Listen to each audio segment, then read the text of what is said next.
Hey everyone, it's Mr. Flying Pig HD here. How's it going? Just joined by my brother Tom over in the States. Say hi, Tom. What up? What up? Is that how you speak now? Is it over there? Nice one. Nice one. Just gonna talk about the game tomorrow: Manchester United versus West Brom. Huge game. Every game's a huge game now. We're playing catch up. We're on a bit of an upturn in form though, in terms of getting results. So hopefully the game tomorrow is going to be another stepping stone on the road to getting a top four spot. What do you think is improving at Manchester United at the moment? Because I do think we are, looking a bit better, looking a bit more convincing, being a bit more Mourinho-esque in terms of seeing out games. Consistency. That's it. That is it. What in terms of team selection? In a nutshell, it's consistency. You can see playing true Mourinho fashion. The defense, just the whole team is a defensive unit. Know exactly what to do, and then they're pretty unpredictable in attack. So I mean, they look really good. We do look good.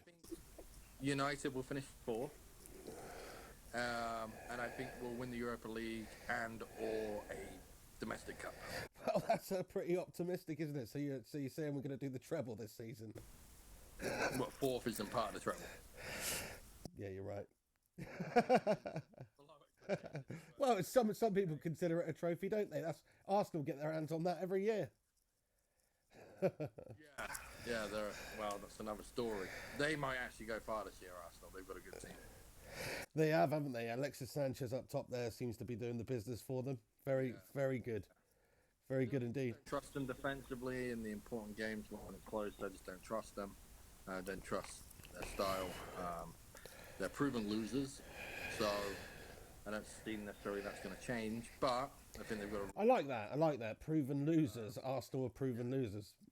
They are. And I found that to be a jerk when they start. Back to United though. Ibrahimovic, he's a little slow, isn't he? But he does bring a lot to the team. Low experience. He holds the ball up well. He does it. When you've got speed around him, that Mkhitaryan looks like a great player, very, very direct. Just fantastic. And then you have players like Mata, Rooney, Rashford, Lingard, Martial, all these players. And then you've got, he seems to have a good mix in the middle of the park now with Carrick. Yeah, I mean, Zlatan Ibrahimovic has been a revelation recently. I don't know. I think he's got 8 and 8 or something like that. It's real improvement. And you say he's slow, but like you say, his vision, his runs, his movement make up for that. He seems to run and run and run. For somebody who's aging a bit, he doesn't look like he's slowing down, does he? Well, he's extremely fit. I mean, he's in extremely good shape. He's not fast, but he's a good player. He's a physical specimen, and he's strong, built like a brick shithouse. Why he was always successful in every league in Europe, especially with the game a little bit slower. Indeed, yeah. And like you say about Mkhitaryan, I mean, he just seems like a complete find. Why hasn't he played up until recently, though? I don't get that. But now he's come in. He really has performed. It's just a shame he's out. He's not going to play in this game tomorrow against West Brom. He's not coming back until Boxing Day, Mourinho said. Yeah, but that's the beauty of it, is you need to know your best team. You need to be consistent, but then you need to have players. I mean, in the Fergie teams, no player plays every game. You need to have these players that can come in and do a really good job. And United have that, but you can't just rely on mixing the team up all the time. So whoever comes in, whether it be Mata, I mean, Rashford, that 10 minutes he came on, he was frightening me. He was so quick against Palace. He just looked dangerous. You could see he was scaring. And then, obviously Pogba's a top-class player. Carrick is most underrated. If Steven Gerrard's the most overrated midfielder all the time, in my opinion.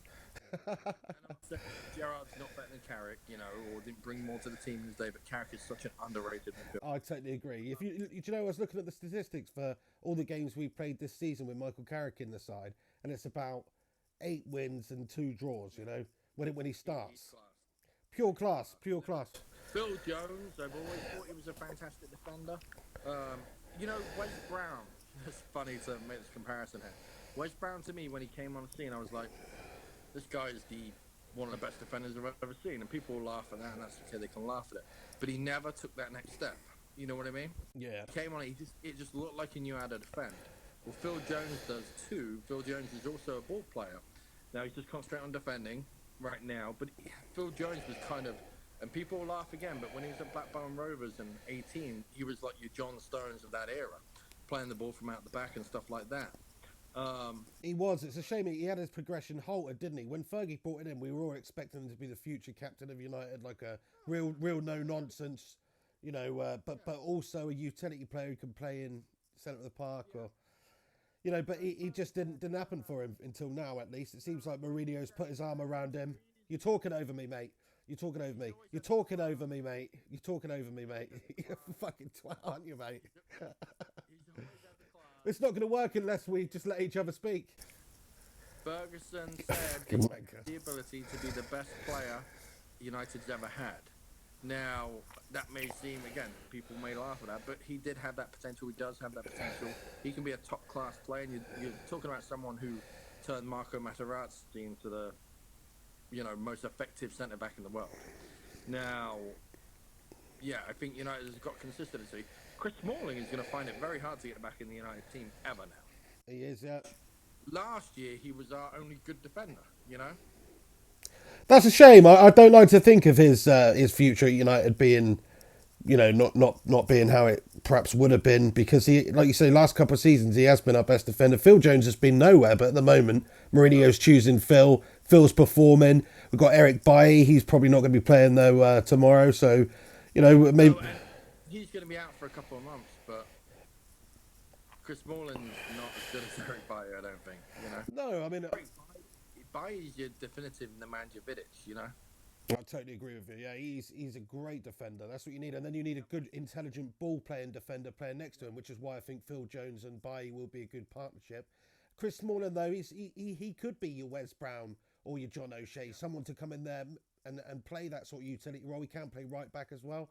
And deputise for those positions, because he's a great second string player to have come in, isn't he? He is. Yeah, you're right. I mean, he's a fantastic, but that's the sad thing about it. Last year, he was United's backbone. He really was. Really was, yeah. Almost England's as well. I mean,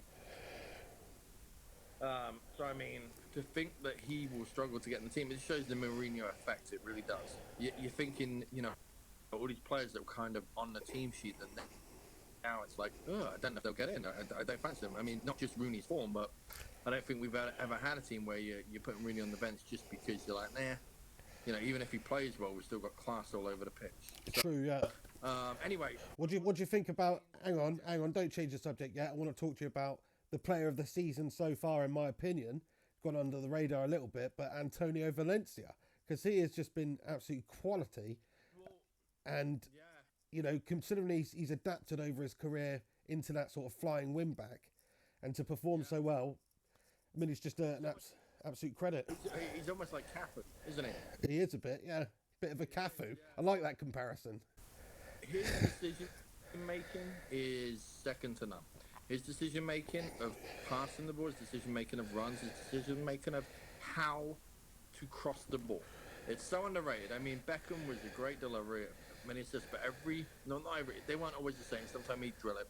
But Valencia seems to know, all right, I'm just going to smash it across the box. Yeah. Or I'm going to bend it around, or I'm going to chip it. His decision making is fantastic, and he's an athlete. He always gets to the line as well. He's got to be. He's late 20s, isn't he? What, 28? I don't really know, but at least, doesn't he? I mean, yeah. I would have said maybe older, but he's been playing at United for what, 5 years? I'd say 6 years. A replacement for Ronaldo.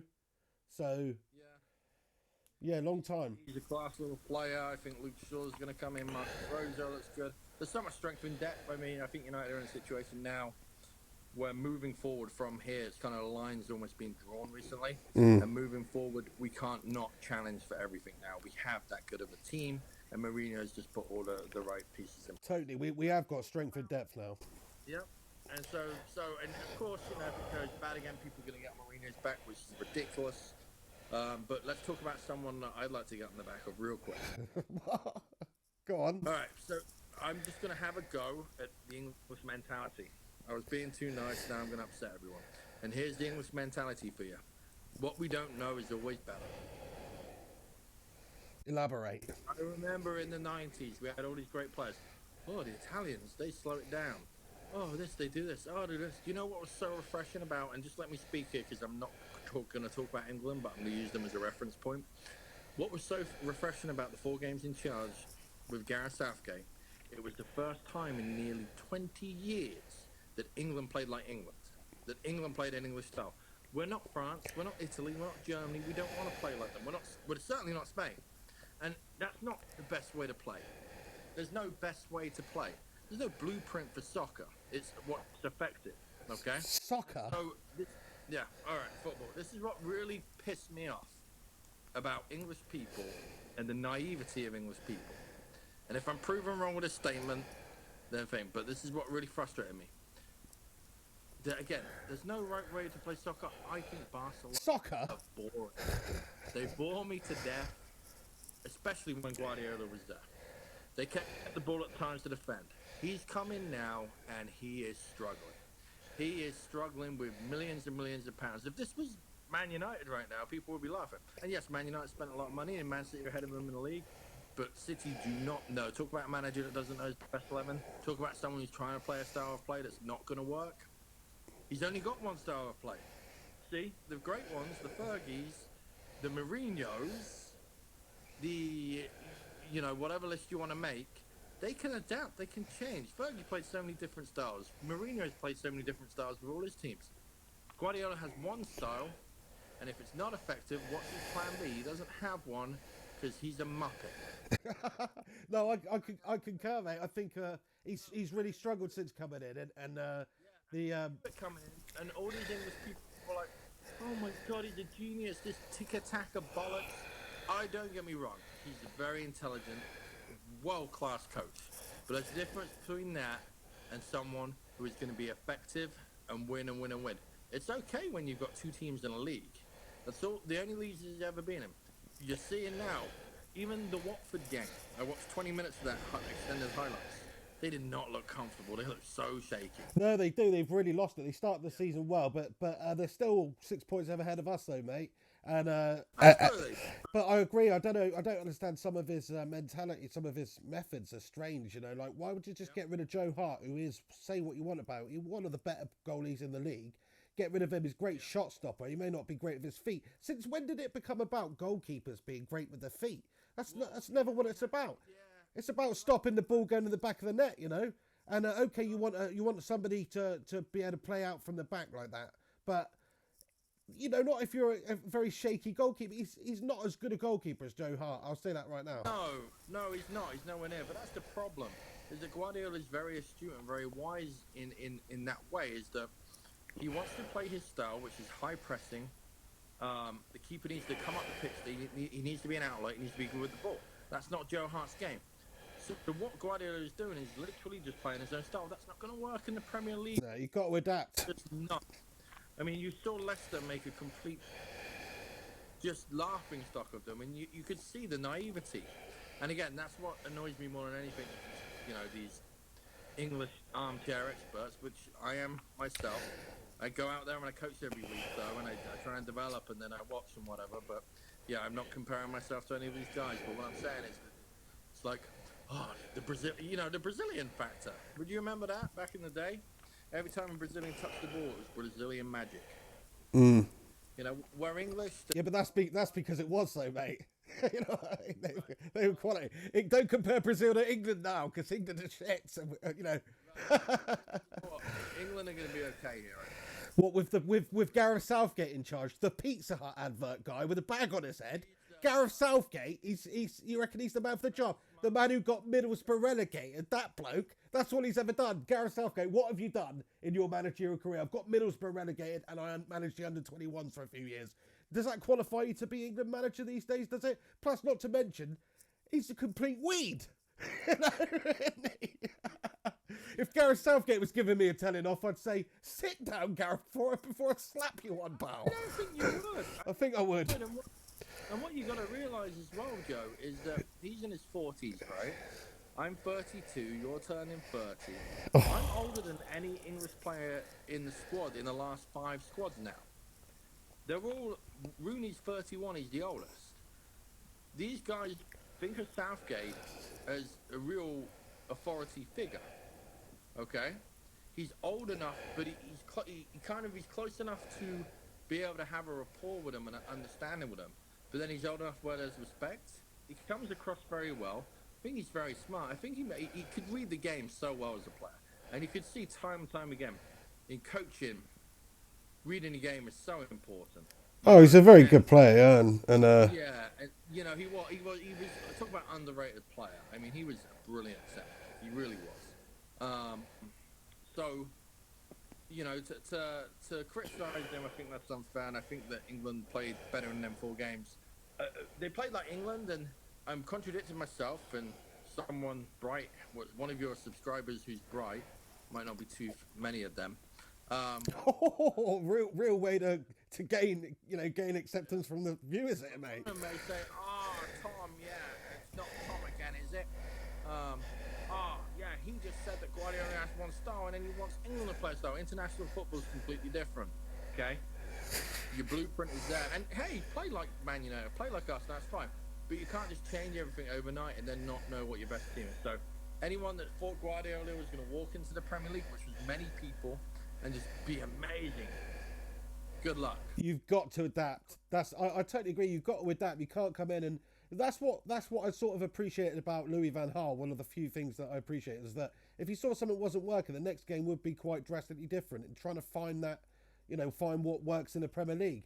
And it wasn't just one way, set in his ways, whatever the result, that's it. You've got to be able to change it up. Fergie's team, sometimes we were pressing high up the pitch, we were attacking quickly. Other times we're defending deep, we're hitting on the counter quickly. Totally different depending on the opposition, depending on the result needed. The opposition, depending on the situation. Yeah. Man United never played anyone. The only time I think we played anyone and been outclassed was that Barcelona team. Man United never played anyone who was outclassed. Man United were always, but it doesn't matter. Just because you're better, you keep doing the same thing, people are going to figure you out. So they would adapt situationally, not just the opposition. So, and Fergie was great at taking that in mind. I mean, he made stars out of Decent Park and people like that, who could play both ways very well. I remember he used to use Danny Welbeck like that very well too. Anyway, so that's, it's just very interesting, and Guardiola's struggling, and everyone's questioning him. And it's so funny because it made me think of Van Gaal as well. Just going back to him, how he was this great, how he took the Dutch to the semis with a crap team and done all this, and he's done all this in his career. And then all of a sudden he's a complete muppet overnight. Guardiola was the saviour of soccer, and now, I need more time. I don't know if I'll get it. He's going into interviews and he's getting question after question. Why are you doing this? He doesn't seem to have answers for it. It's a very interesting time. What I would say is, though, from a United point of view, from how our season's gone over the last couple of years, I'd say give it a little bit of time, though, because it's still early. City is still higher than us. They're still in the top 4. He can adapt. He can turn things around. Right. They're not far off the lead, whereas United are. United have spent all the money. We've spent more money than City over the last couple of seasons, which is saying something. And but like you said at the start of this conversation, we're getting that consistency. We've got the depth. We've got the depth in our squad now. There's no excuses anymore. We've got one of the best managers in the world. We've got to be challenging for everything. I agree more. He can turn it around, and he's obviously a top-class manager, but people thought he was going to come to this league and walk it. And you just said if he can adapt, he can do this. He's going to have to do that. He's going to have to, yeah. I tell you what, as we're standing here right now on December 16th, 2016, I much fancy a much greater league. Much more fancy. How much more fancy. You've been living in America so long, you've forgotten how to use the English language, pal. Put it this way, I would take United over City, who's going to finish higher in the league right now today. Put a bet on that, pal. 3-1, 4-1 at the bookies, I reckon. Yep. Maybe more. Some of your subscribers too. Yeah, how are you going to do that? Don't know. Sportsman's bet, Fair play, mate. Yeah, well, we'll see how it goes tomorrow. United have got West Brom, huge game. We've got to win it. Unfortunately, last game that we won, all the other teams above us won as well, apart from Arsenal. So we've got some ground to make up. We've got to hope some of the other teams slip up. It can be done. United are looking better. We've got Ibra scoring goals. We've got Pogba on form now, breaking things up, box to box. He looks really good, Paul Pogba, now. So he's adapted already. And the defence looks a lot more solid. times are looking a lot better for United. Brighter roads ahead, I reckon. I noticed you've not been using the Just for Men grey on your eyebrows anymore, mate.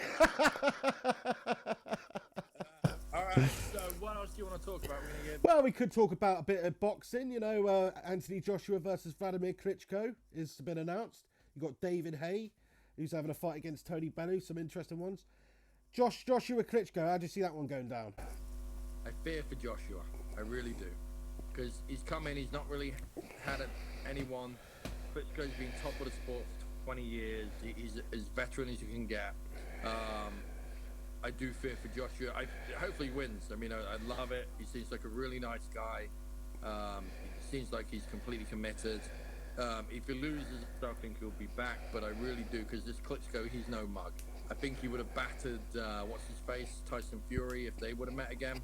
What makes you say that? Because in the last fight, Klitschko looked garbage. And let's not discount him. He's a great boxer, one of the best heavyweights, will go down in history. But in this last fight, I mean, I know Tyson Fury is a ridiculously awkward person to go up against, but he didn't look good. He didn't throw a lot of shots.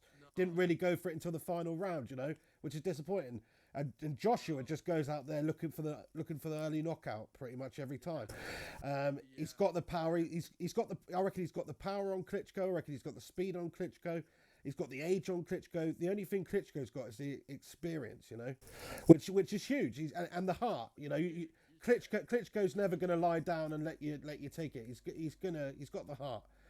But he's approaching the end of his career.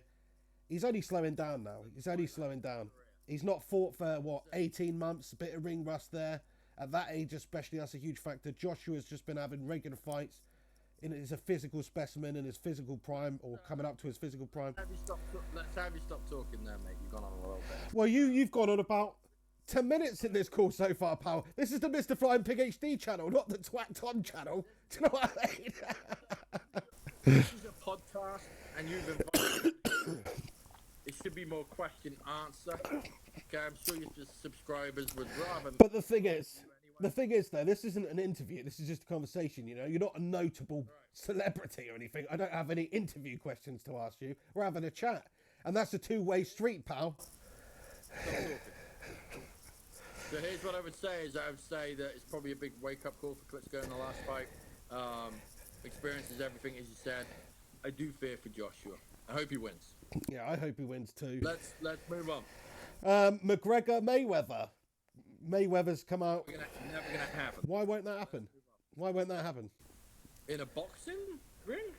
Maybe, or maybe in an octagon under boxing rules. Let them do it. For about $200 million. But it would be the biggest pay-per-view of all time. It will beat Pacquiao. It will be the biggest pay-per-view of all time. Conor McGregor will go into a boxing fight knowing he's going to get boxed up. McGregor's great. He's got power. In a boxing match, he won't hit Floyd. Floyd will be all over the place. He'll outpoint him. Might even knock him out, even though he's a smaller man. Because he's that good at boxing. He's that experienced. He's got just an unbelievable boxing intelligence now. But Conor McGregor will go into that knowing he's going to get knocked out and not caring at all, because it will be the biggest event in boxing over the last since the Muhammad Ali era, I think, in terms of pay-per-view, in terms of interest. The two worlds collide of boxing and mixed martial arts.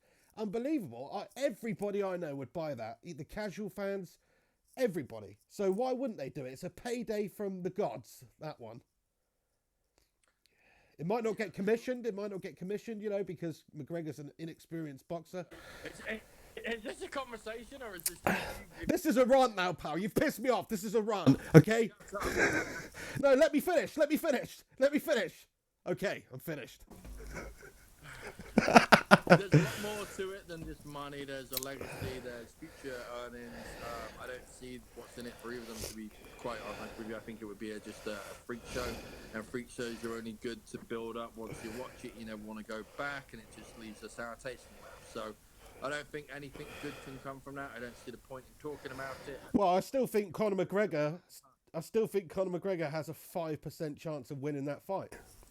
Do you even care about your subscribers? He's got a punch us. What are you talking about, pal? Of course I care about my subscribers. You don't. You don't care what they think about you, because you display yourself as a complete arrogant bastard most of the time. Yeah. I like to think of you as the sort of English Nate Diaz in terms of both looks and intelligence. Go on, you end it with a topic of your choice, mate. Let's wrap this puppy up. You end it with a topic of your choice. Powerlifting. All right, go on then. Let's talk about this. Just abuse your subscribers. You can give a little shout out to my channel. Right, my brother Tom, he's just set up a new channel on YouTube called Pump University, P-U-M-P University, which is a new powerlifting blog that he set up. Not much of a powerlifter, this bloke, but he's getting into it. He can lift reasonably heavy weights, actually. I like to think of myself as a big, strong nag. When I went out to America, we went to the gym. I don't go to the gym. He was going to the gym at the time, so this is probably why. But he was lifting like double what I could lift. So fair play to him. Now he's taken it up. He reckons he's going to be, you know, the next the Mountain from Game of Thrones or something. All right, let me talk about my channel then. So go for it. I'm going to take you to Pump University for one. No, it's completely opposite to what you actually said. Basically, the other day, I'm 286 pounds. I thought I was 272. I was 225 when Joe was here the last time in America. So I put on a lot of weight. I stopped lifting. Pizza was my friend. Just a lot of stuff in my life that was busy. But now I'm at a stage where I just want to get back into lifting just for health reasons more than anything. I find it hard to put on socks in the morning, stuff like that. So anyway... Do ya? Yeah. Jesus. Been going to the gym a lot, October and November, almost daily. So I thought, you know, I need a goal. I need smart goals, you know, specific, measurable. What's the smart goal? Specific, measurable, what's the A? I don't freaking know, mate. Smart goal. Ambition? Ambition? But here's what the channel will be about. It will be a lot of people being able to laugh at me, especially squat day that I'm going to upload later, because my gut is massive. I do have a massive belly. It's got even bigger because a couple months ago I was just big all over, but now like my arms and legs are starting to become more shapely, but my belly's still there and hanging over. Have you got man boobs? My weight scan is going. I'll take that as a yes. I'm trying to learn and help people learn as I learn. I've got some pretty clear goals in mind: 300 pounds bench, 400 squat, 500 deadlift, 1 rep max by the end of the year. That's 2017. And it should be a fun channel to see if I can get there. So well, there you go. That's a good little intro blurb about what he's going to be doing. Go check it out. I'll put the link in the description to his channel. Please subscribe to it. He's new on YouTube. He's also on Twitter at Pump University. So check him out.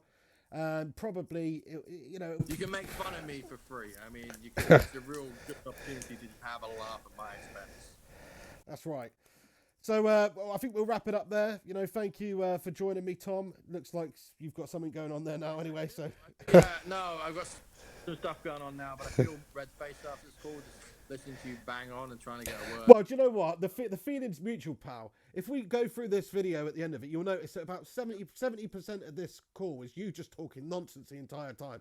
Don't talk to me about hogging the mic. Because that is what you do, pal. You've come on here and you've basically just made this a personal blog. You know, it's not on, mate. It's not on. I wanted to give your subscribers something better than they used to. I'm sure that. Well, you've definitely failed there, pal. Right. Yeah. You have. All right. Right. Go get some Just for Men. I'll speak to you soon. It's nice speaking to you, mate. And I'm looking forward to the game tomorrow. It's not mutual. The feeling's not mutual. Wow. We didn't really talk about United West Brom, but I hope. Yeah, you just went on a massive tangent when I wanted to talk about it. You just dig into Pep Guardiola. Yeah. Fair play. I like that topic as well. You know. Yeah. All right. All right. Subscribe to Pump University. Subscribe to Mr. Flying Pig. Give this video a like. If you don't like it, I don't care because you're probably stupid. All right. Kaboom. All right. Take it easy. All right. See you soon.